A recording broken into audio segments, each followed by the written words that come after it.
Well, for more on this topic now, we are joined by Perry Wong, the Managing Director of Research at the Milken Institute. Welcome to the broadcast. Thank you, Susan. Tell us, do you believe these tariffs are aimed at countering China's narrative, which was made in China 2025, or is this simply about President Trump trying to make good on this campaign promise of his? I think we should look at a longer timeline than just a concurrent event at the moment.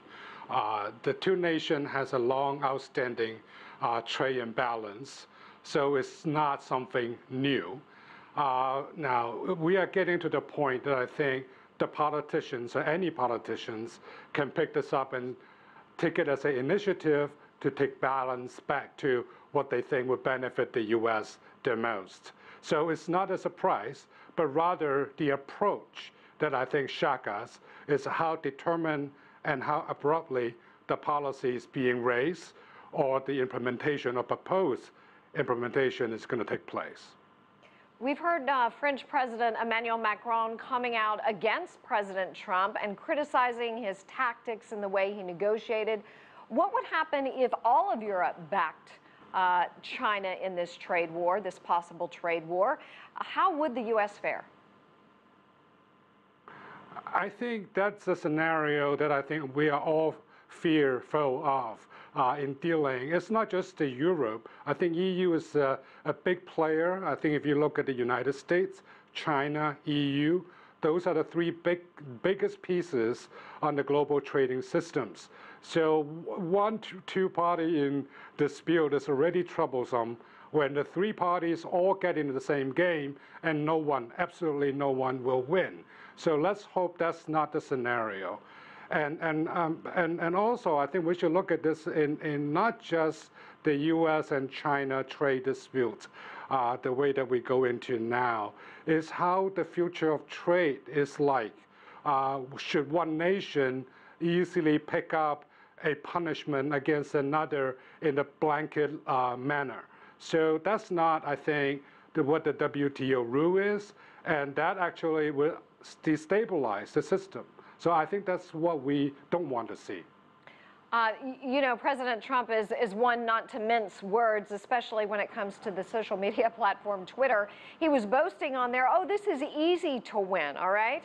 But some economists say it's actually the deficit countries hold an advantage over those with trade surpluses. Which country, in your opinion, is better positioned to come out on top? Germany, I think, would be an easy one to pick.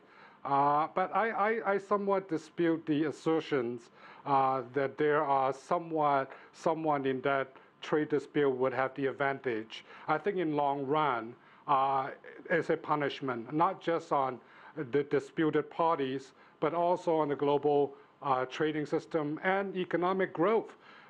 Just think about how we prospered since World War II. Trading is a major building block, if not the driving force, to benefit everyone on Earth. So if that's the case, if we have to take that route, we don't have to go back that far. We only need to go back to the 30s. And so that's not the way how we would like to deal with the global scenario, especially a negative one. Now, having that said, if countries your question is, which countries can take the trade war better? I think obviously the larger countries probably can absorb the impact better. So US and China probably would do somewhat better, or maybe EU members.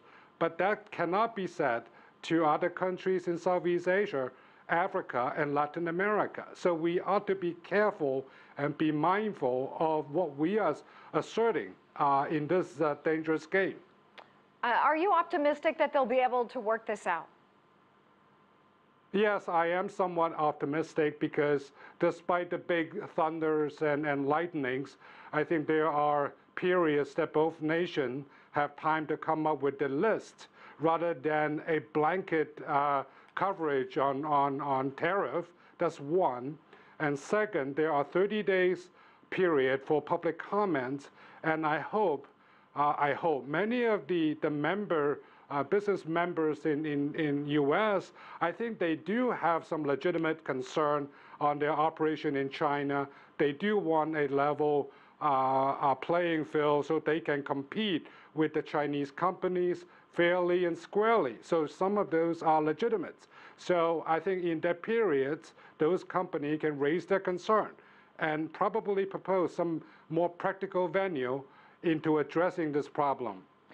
Do you think Trump's advisors, for example, Treasury Secretary Mnuchin, have had any impact on this at all?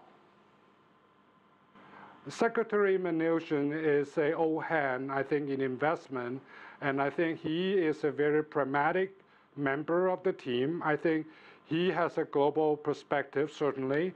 So probably he can guide the process, and with the secretary, the trade representative, to address the issue. Because if the aim is to raise employment, to create wealth in United States, you don't want to cut your fingers and say, well, I'm going to do better by starting a huge trade war. So I think both nations, I think, quietly try to achieve that. I hope that's the case.